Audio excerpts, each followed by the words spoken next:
9 powerful benefits of eating oatmeal every day. Start today.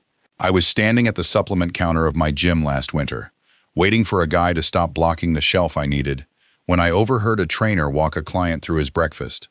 The client said he ate oatmeal most mornings.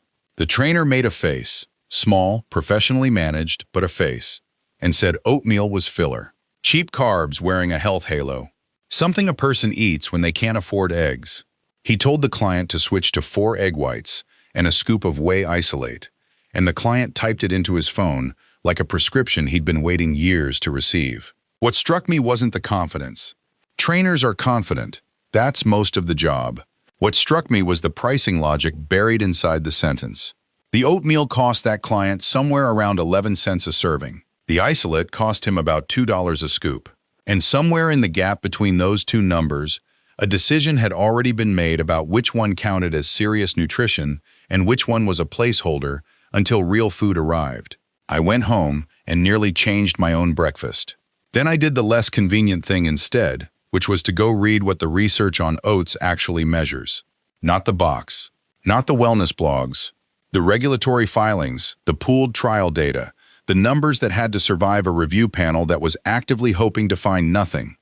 There's a pattern in how food gets sorted, and it has almost nothing to do with outcome data.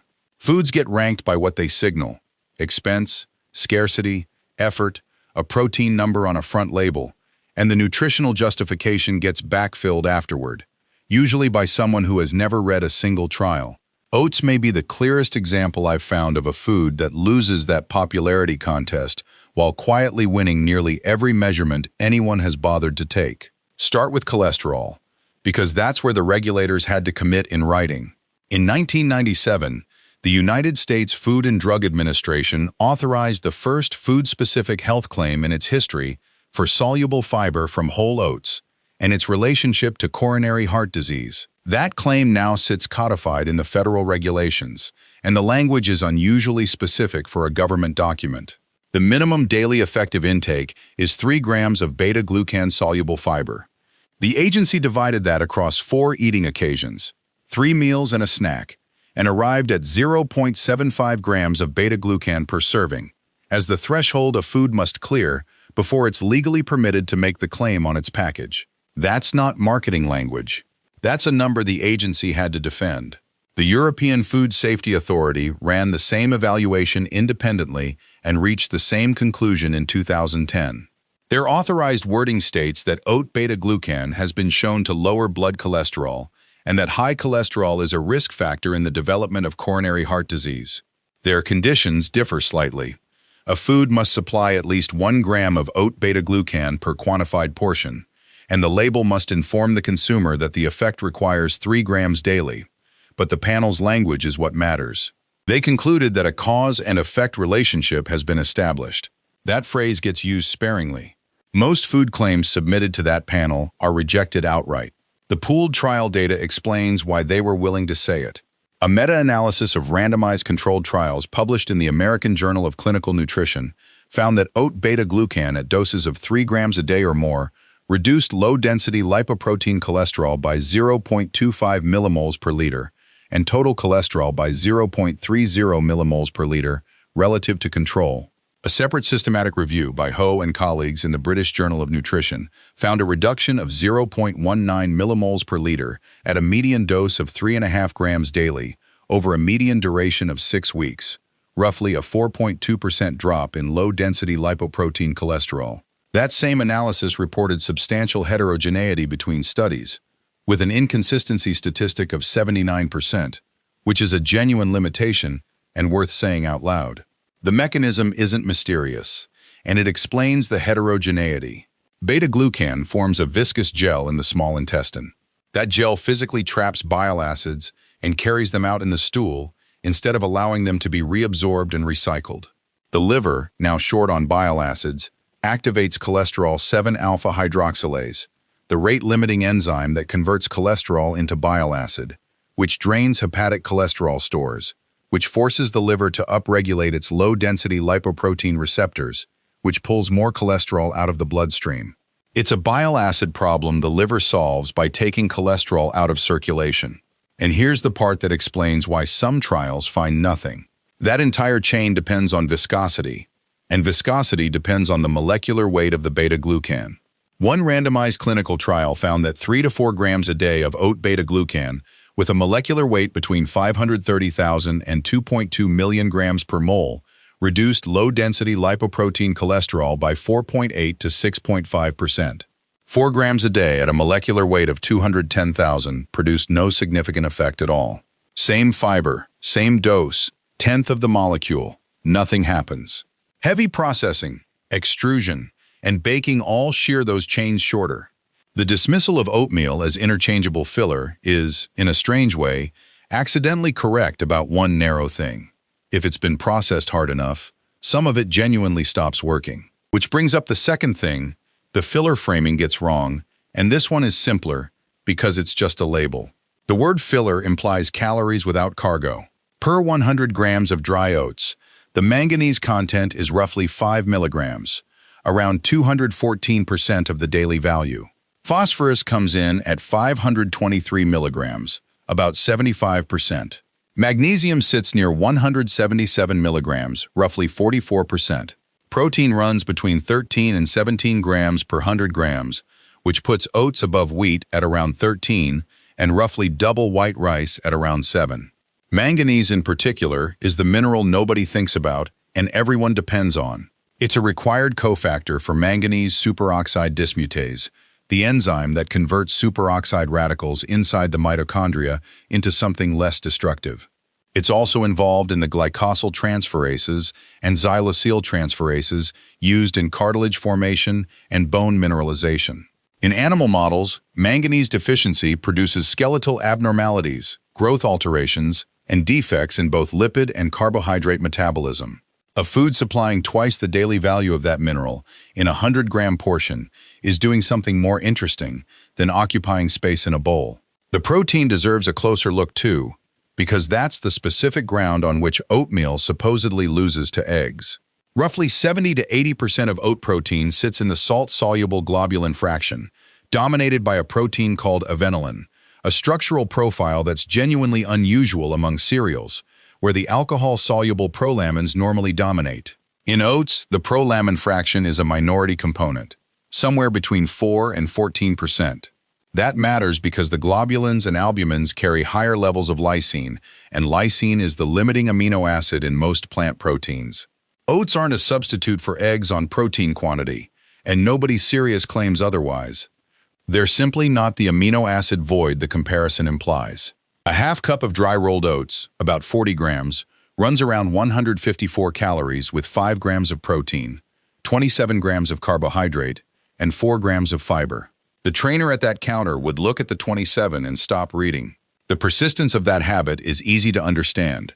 Carbohydrate grams are printed in bold, manganese isn't printed at all, and nobody has ever built a supplement brand around phosphorus. The third measurement is the one that should have complicated the filler theory decades ago because it concerns what oats do to blood sugar rather than what they contain. In May of 2012, the European Commission authorized a second, separate claim that consuming beta-glucans from oats or barley as part of a meal contributes to reducing the rise in blood glucose after that meal.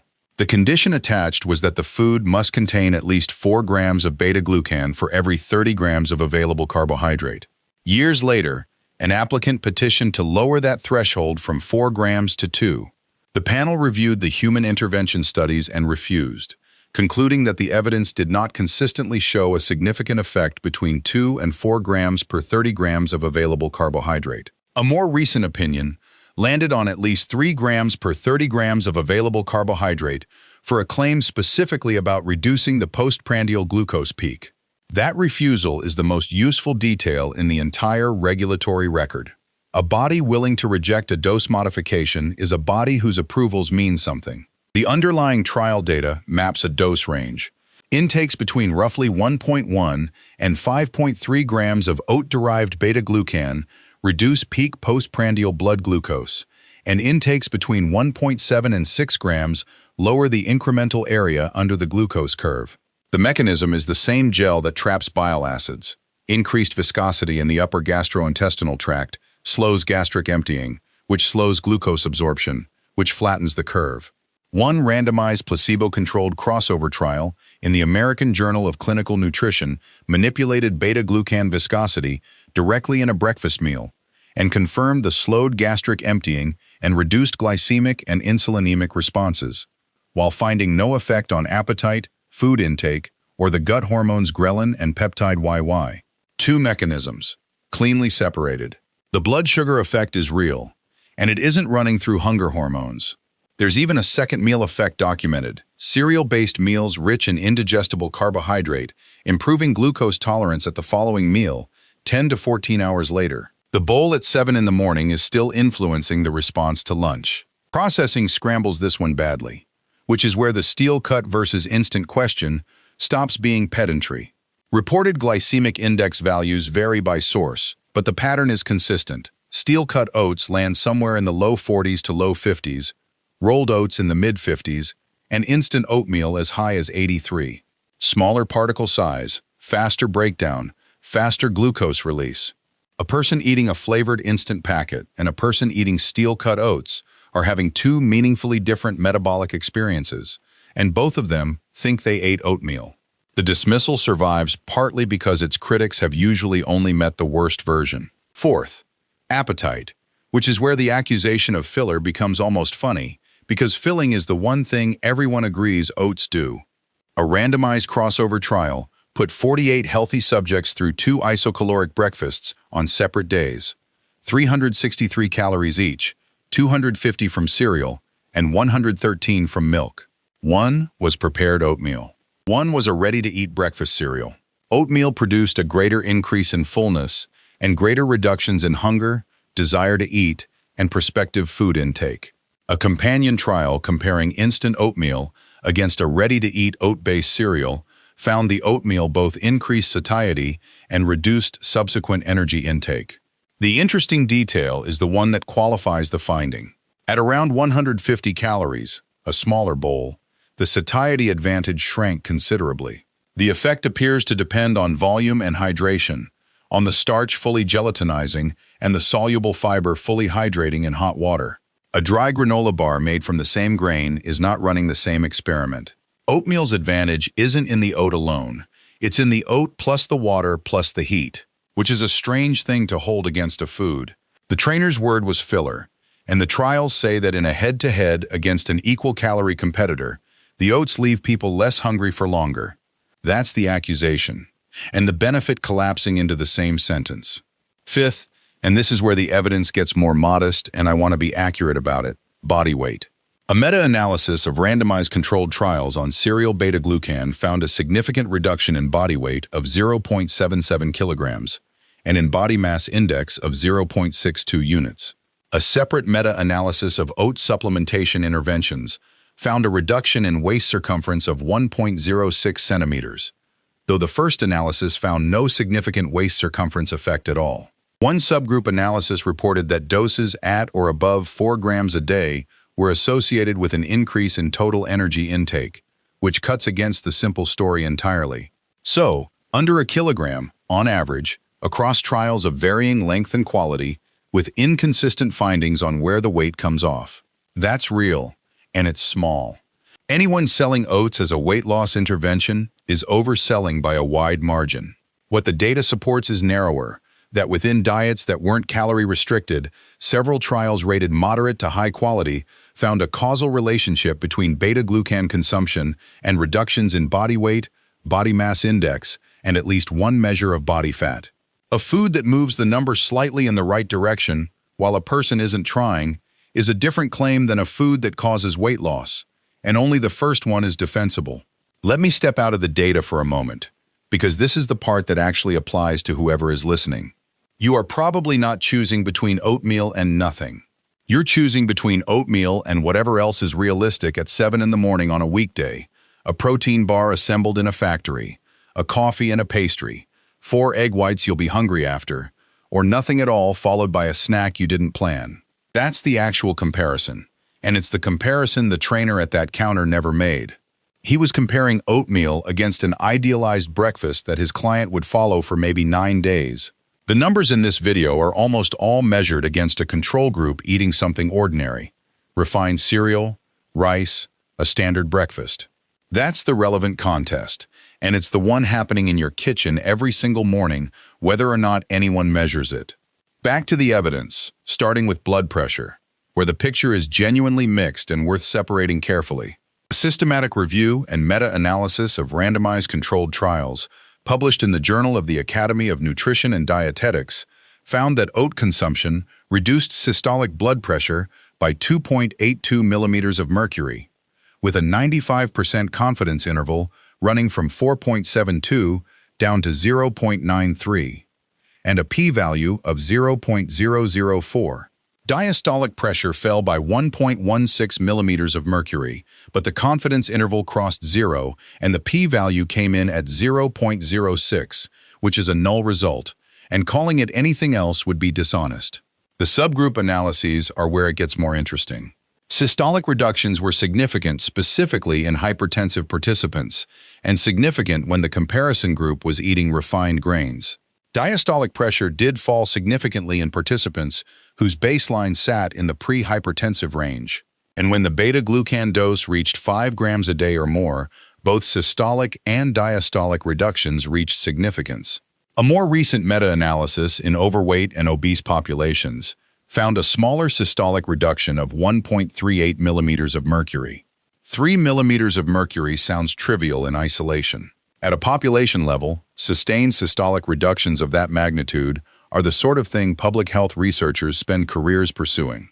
But this is exactly the kind of effect that a single person will never perceive, never feel, and therefore never credit.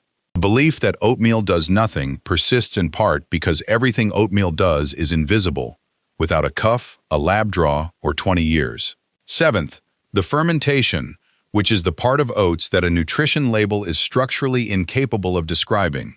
Beta-glucan reaching the colon becomes substrate for gut bacteria, and the main end products of that fermentation in both human and animal studies are acetate, propionate, and butyrate, the short-chain fatty acids that colonocytes use as their primary fuel. Human studies show the microbial population shifting in response. One study reported increased abundance of Akkermansia and Roseburia, both associated with better metabolic markers, along with a trend toward increased bifidobacterium. A randomized controlled trial comparing oats against rice in mildly hypercholesterolemic subjects found significant elevations in fecal bifidobacteria and lactobacilli alongside the improved lipid profile, the microbial shift, and the cholesterol drop arriving in the same participants. Context matters here more than the individual bacterial names. Only about 5% of American adults meet the daily fiber recommendation, which is 25 grams for women and 38 grams for men.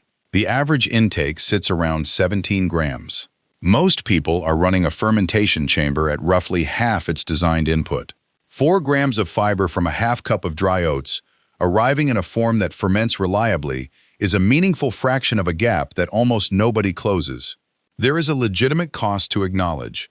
Oats contain phytic acid, somewhere between 0.4 and 2.2 grams per 100 grams, depending on variety and processing, and phytate binds minerals in the gut.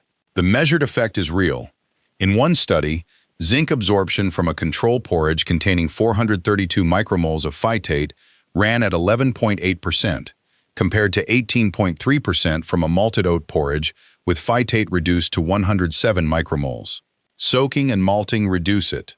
Ordinary cooking mostly doesn't. For a person eating a varied diet, this is a rounding error. For someone whose diet is heavily grain-based and marginal in zinc, it isn't nothing, and pretending otherwise would be the same intellectual laziness as the filler claim. Eighth, the compounds that exist essentially nowhere else, and the honest limits of what's been shown about them. Avenanthromides are a family of diphenolic acids found uniquely in oats. Not primarily in oats, uniquely. No other cereal grain produces them. In cell and animal work, they behave as potent antioxidants and demonstrate anti-inflammatory and anti-atherogenic activity at parts per million concentrations, reducing expression of pro-inflammatory cytokines in endothelial cells, at least partly by inhibiting nuclear factor kappa B activation. They've been shown to activate antioxidant enzymes, including manganese superoxide dismutase and glutathione peroxidase, and to increase nitric oxide production, which relaxes blood vessels. The human trials that exist are narrow but well-controlled. In one design, participants ate 2 cookies daily, made from oat flour, delivering either 9.2 milligrams of avenanthramides or 0.4 milligrams as control, for 8 weeks, followed by downhill running at a -10% grade, at an intensity equivalent to 75% of maximal heart rate. In the supplemented group, plasma interleukin-1 beta and nuclear factor kappa B binding in mononuclear cells were suppressed both at rest and after the exercise bout, and granulocyte colony stimulating factor ran lower than control. Now the counterweight, because it's substantial. A systematic review and meta-analysis of oats and inflammation screened 4,119 studies and included 23 randomized controlled trials, examining C-reactive protein, tumor necrosis factor alpha, interleukin-6, and interleukin-8.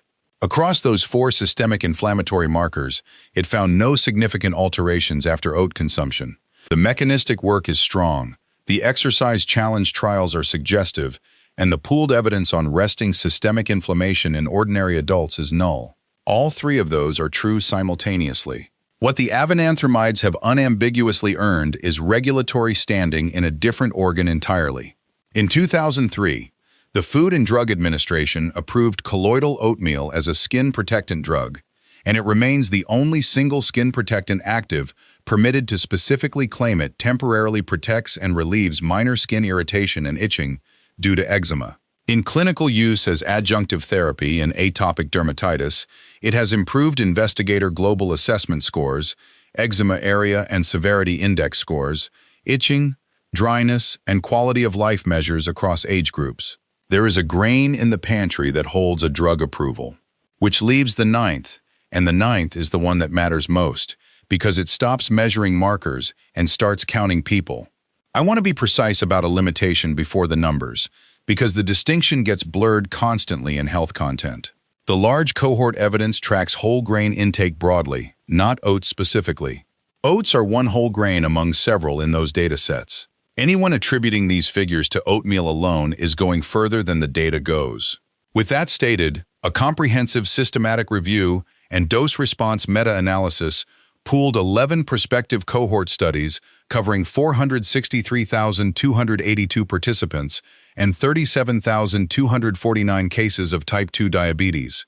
Comparing highest against lowest whole grain intake produced a 21% lower risk, with a confidence interval running from 0.73 to 0.85. Each additional 50 grams of whole grain per day was associated with a 23% lower risk, with the optimal intake landing near 60 grams daily. An earlier meta-analysis found a summary relative risk of 0.68 per 3 servings a day for whole grains and 0.95 for refined grains, meaning essentially no protection. The Danish Diet, Cancer and Health cohort found 11% lower risk in men and 7% in women per 16-gram serving per day. Then mortality. A dose-response meta-analysis of prospective studies published in the British Medical Journal pooled 11 cohorts covering 714,636 participants and 92,288 deaths. For each increase of 3 servings of whole grains per day, 90 grams, the pooled relative risk for all-cause mortality was 0.83, 17% lower. Cardiovascular mortality fell around 25% per 3 daily servings. The same body of work found inverse associations with coronary heart disease, total cancer, and mortality from respiratory disease, infectious disease, and diabetes. For colorectal cancer specifically, the 2011 dose-response meta-analysis by Aune and colleagues in the British Medical Journal found a summary relative risk of 0.83 per 3 daily servings of whole grains across 6 studies and 0.90 per 10 grams of cereal fiber per day across 8 studies. And for a specific oat intervention, the glycemic trials in people who already have type 2 diabetes are unusually consistent. An early meta-analysis of 4 articles covering 350 patients found that 2.5 to 3.5 grams of oat beta-glucan daily for 3 to 8 weeks lowered fasting plasma glucose by 0.52 millimoles per liter and hemoglobin A1C by 0.21%, with no significant change in fasting insulin. An updated analysis of 8 trial comparisons, covering 407 participants with type 2 diabetes, found that a median dose of 3¼ grams over a median of 4½ weeks improved hemoglobin A1C by 0.47%, fasting glucose by 0.75 millimoles per liter, and 2-hour postprandial glucose by 0.42 millimoles per liter, with improvement in insulin resistance as well. Those improvements were measured on top of the participants' existing medication. That's the file. A regulatory health claim on 2 continents. A second authorized claim on postprandial glucose with a dose threshold the panel refused to lower. Twice the daily value of manganese per 100 grams. A satiety advantage measured against an equal-calorie competitor in 48 people. A systolic reduction that reaches significance in hypertensive subgroups. A fermentable fiber feeding butyrate producers in a population where 5% of adults hit their fiber target. A polyphenol family that exists in no other grain and holds a drug approval for eczema. Glycemic improvements stacked on top of pharmaceutical therapy in diagnosed diabetics. And a whole grain category that tracks with 17% lower all-cause mortality per 3 daily servings across 700,000 people. None of it is dramatic. Every single effect is small, slow, and impossible to feel. That's precisely why the dismissal holds.